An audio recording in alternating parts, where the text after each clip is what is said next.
Wouldn't it be fantastic if there were a way to make profits from financing environmentally sustainable projects and business activities?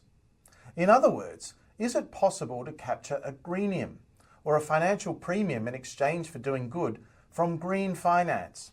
We're going to explore answers to these questions in today's episode of Climate Mundial's Energy and Climate Weekly. So let's get right into it.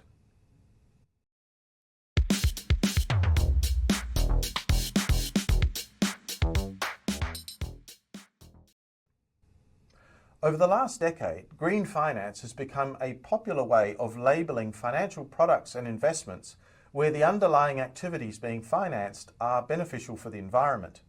In a recent report by Environmental Finance, however, there has been a notable decline in issuance of green bonds by US-based corporates over the last year or so.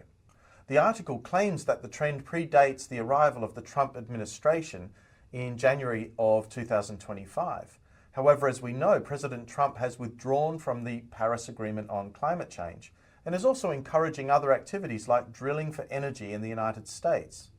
There is little doubt that the political sentiment is working against some environmental actions for their own sake. The fall in green bond issuance in the United States is being ascribed anecdotally to two main factors, one being a reduction in the reputation benefits of issuing green bonds, and the other being the absence of a greenium to incentivize corporate green bond issuance. A greenium is a reduction in the coupon or interest payable by the issuer to investors in a green bond when compared to a vanilla bond of exactly the same credit quality and all other commercial terms and conditions being the same. To achieve this kind of economic benefit, however, it is likely that a change in approach to defining what qualifies as a green bond compared to a vanilla bond is going to be necessary. The green finance industry has, for some time, focused on a taxonomy-style approach to determining what qualifies as green. That is, if underlying projects being financed by the proceeds of a green bond align with the kinds listed in the taxonomy, the finance is considered green. Despite those efforts, clear evidence of a universally monetizable greenium has not yet emerged. The market has sought to innovate through approaches like the sustainability-linked bond. Under this model, the coupon of a bond is linked to the issuer achieving specific metrics related to its environment, social and governance performance, or ESG. Should the issuer fail to achieve its predefined metrics, the coupon rate increases. In other words, the approach introduced a de facto green or ESG default, which operates very much in the same way as a credit downgrade on a regular bond. This would result in a premium being paid to investors holding the bonds. While this is an interesting innovation and does create an incentive for the issuer to meet its ESG criteria, it does align the economic interests of investors with the issuer's failure to reach the environmental, social and governance goals that were the subject of the bond, which is not really ideal. An alternative approach, however, which is capable of aligning the financial interests of both the issuer and investor in the successful attainment of environmental objectives, is to focus on the green results induced by the activities being financed by the bond. In other words, what matters is the environmental benefit produced by the bond and its underlying activities. The impact, as it's sometimes called, not necessarily the classification of the underlying projects in and of themselves.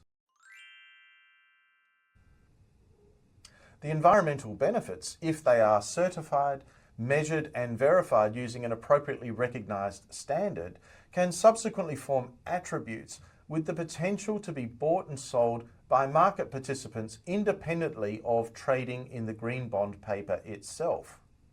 The net effect of this would be to induce either a new cash flow for the underlying activities being financed, or a tradable property right linked to the attribute that can be transferred to bond investors in exchange for a lower coupon rate.